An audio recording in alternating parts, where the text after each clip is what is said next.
How's it going, everybody? Welcome back to Wheel of Death. This is episode 5. I just quickly want to explain some things really quickly. So you're going to notice in the stats department, there are going to be some of my units with below base stats. So what happened was I pre-recorded episodes 5, 6, and 7 ahead of time. And what happened was I didn't have 3 units on the wheel, those being Azama, Setsuna, Hinoka, Azama, Setsuna, and Hayato. All the ones you get from Chapter 8. I completely forgot to add those units to the wheel. So obviously that's not fair at all. So I decided that I was going to try and time travel to get back to Chapter 9. And I came across FEF Twiddler.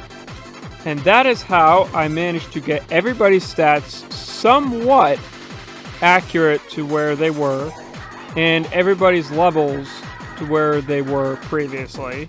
And the weapon ranks, I can't do anything about. I literally did my best to try and get everybody up to their proper weapon ranks, but I'm sorry, I'm not watching 2 hours worth of my content. As much as I think my content's great, I'm not watching 2 hours of it. I'm doing it that way, I'm sorry. But anyway, so yeah, that's what happened. Oh yeah, I also had to make sure everybody's weapons were alright and everything like that. I also didn't want to change too much because when I did this the first time, I soft-locked myself because Hayato, for some reason, kept thinking he was paired up, even though he was not. I'm gonna pull up a screenshot right now of what was going on.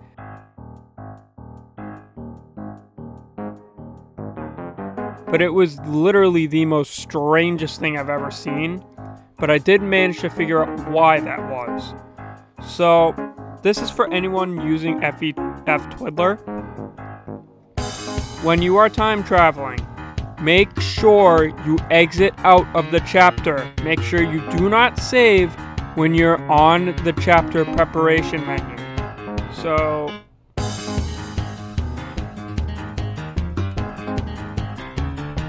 let me demonstrate, for example. Make sure you are not on this screen. Make sure you are in MyCastle before you time travel. I cannot stress that enough. I found that out the hard way. I also found out that when you're editing stats, you can't put in the unit's base stats. So that's why my unit's stats are a little wonky. So that was just something I had trouble with, and I really cannot stress that enough since that was really rough for me. What I managed to do is I managed to take a save state that I made during Chapter 12 because I was getting really pissed off with that chapter because I kept getting RNG screwed. But that's besides the point. So what I did is I managed to finish that one up, and I saved it. So it was in MyCastle, and I time traveled that way. That's how I did it. Just kind of wanted to explain why my stats were a little wonky and stuff like that. So anyway, back to the episode. I also found out who I want to use the heart seal on. This wasn't an easy decision, as you've seen from the past couple of parts. But we are going to reclass Azama, because I want him to get into combat as soon as flippin' possible. So, yeah, here we go. Apothecary Azama. I really wish he could go into sniper, but it's alright. Alright, we're gonna roll the dice, and we have to shuffle the wheel 5 times. 1, 2, 3, 4, 5. And I'm gonna spin it in 3, 2, 1.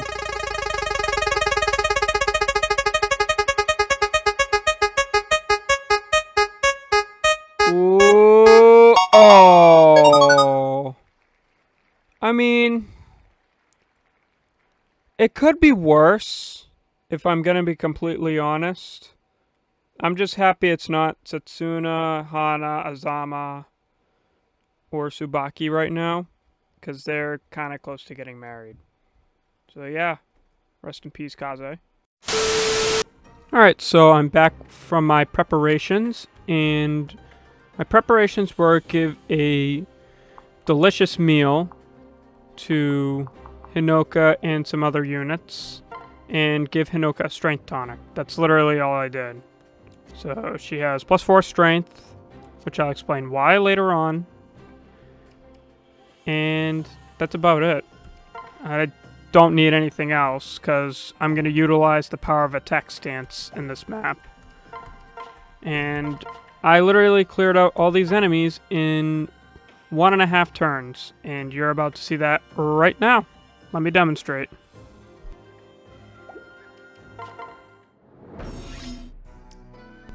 First order of business is we want Hinoka to kill off this cavalier down here.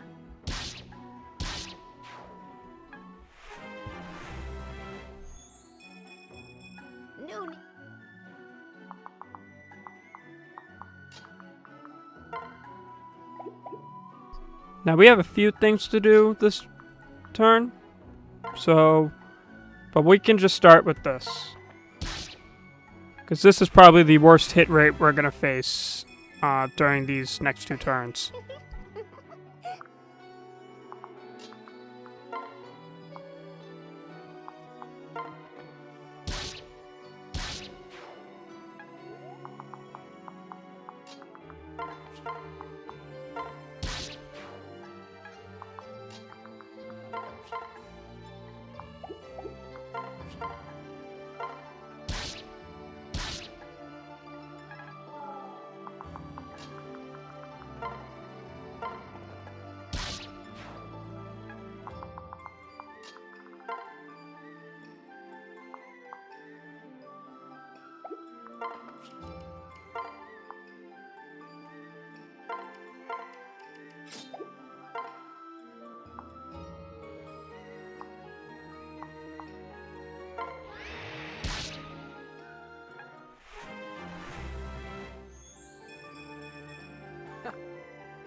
Case in point as to why Saizo is the best ninja out of that trio.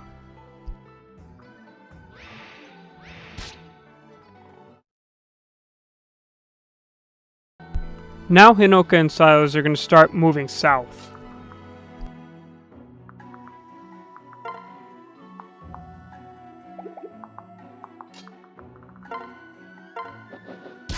Nope. Nope.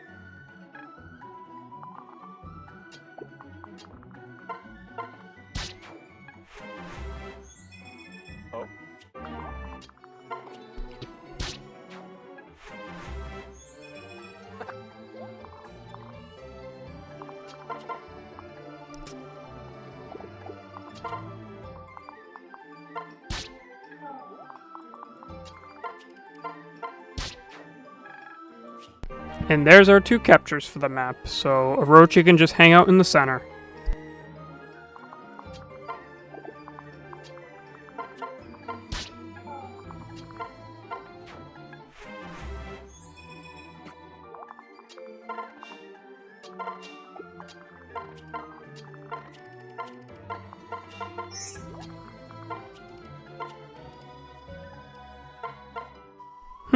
This setup looks familiar to Conquest.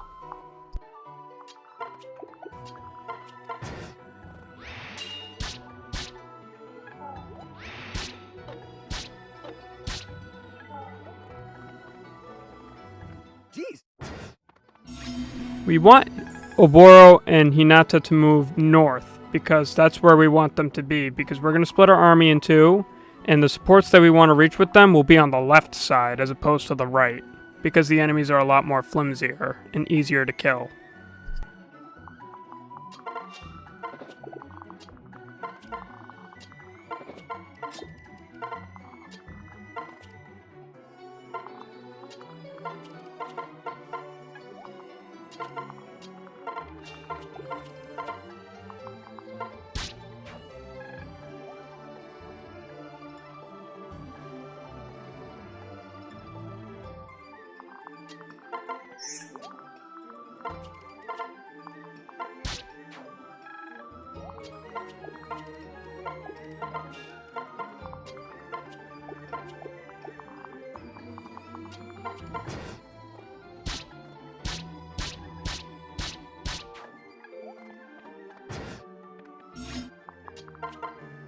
Perfect positioning. That's why I want them to move north.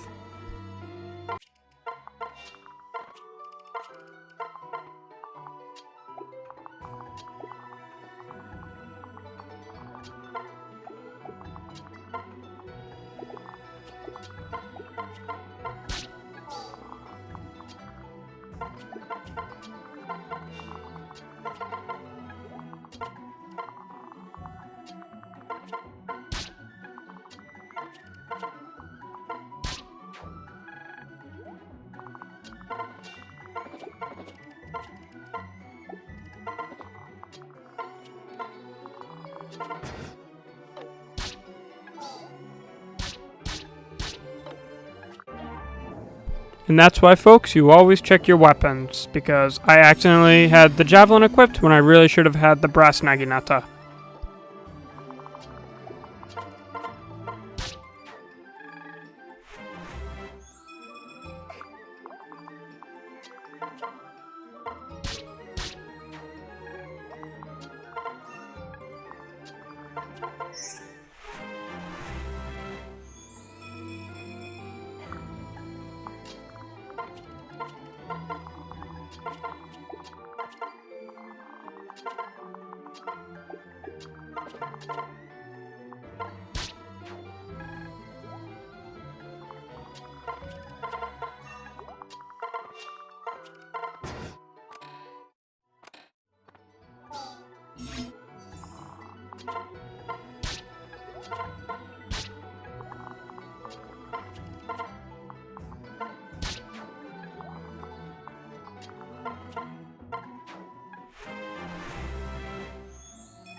Yes.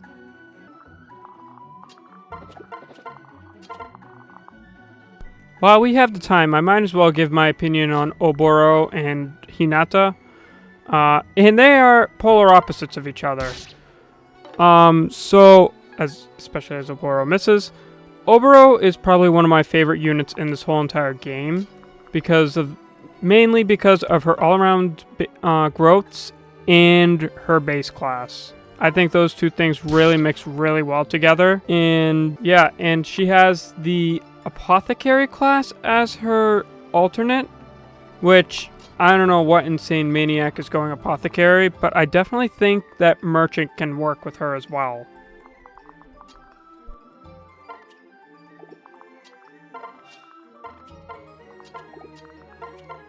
Now Hinata, on the other hand, is probably one of my least favorite units in this entire game, because his bases are not really up to par with Samurai, and his growths are absolutely horrendous. He has health when he should have speed, and he has I think 30% speed growth, which that is absolutely horrendous, especially because Samurai's growths are carrying him.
Saizo's really shaping up really well so far in this playthrough. What? Anything to get Hayato's hit rates to be just a bit better.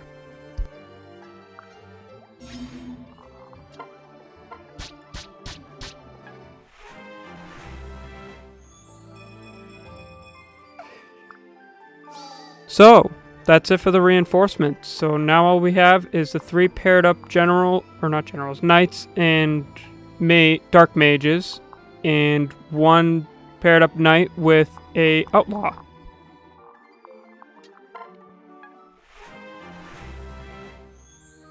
Oh!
Although I eventually do want to do Shrine Maiden Corrin at some point.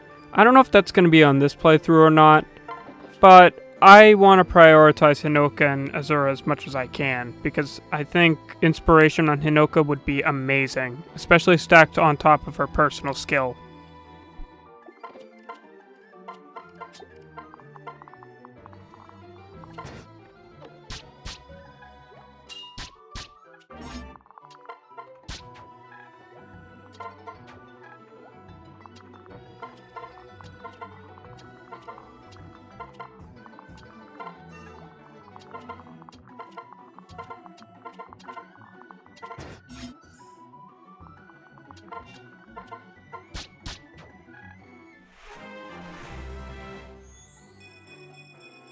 Oh?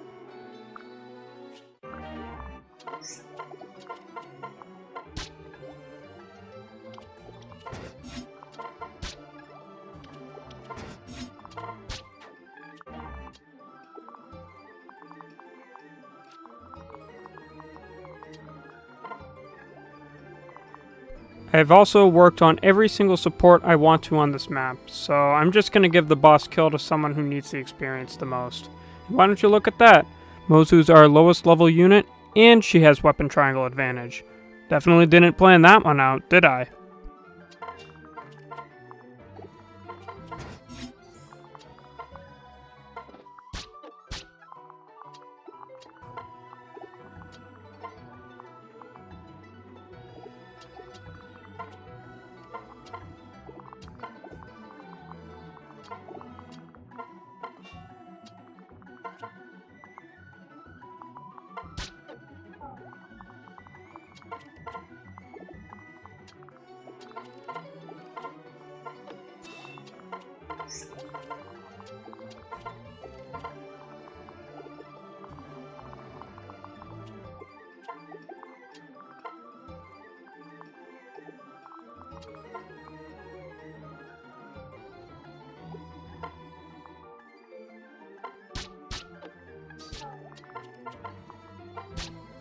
And there we go.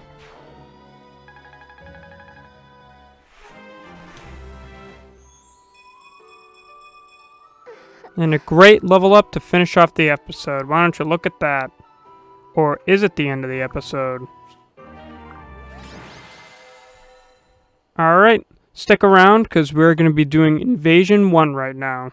Oh yeah, we can also go over the supports we got for this map, even though I think they're pretty obvious.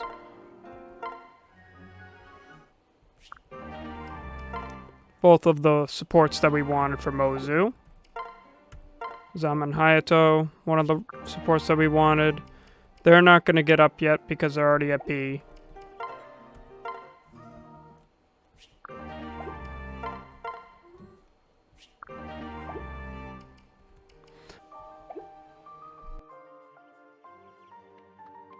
Of course.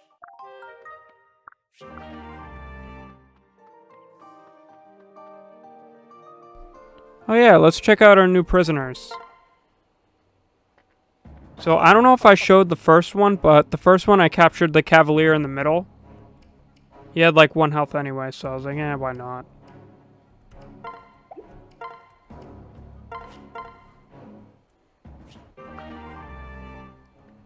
So we got 1. And we got 2.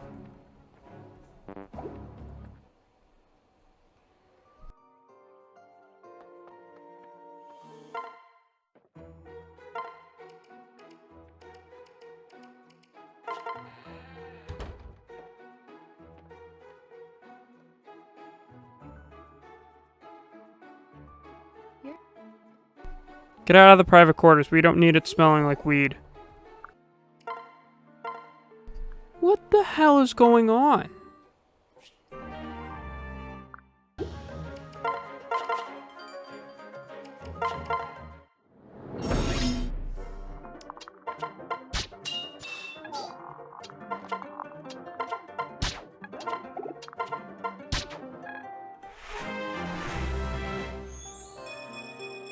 I'm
Oh.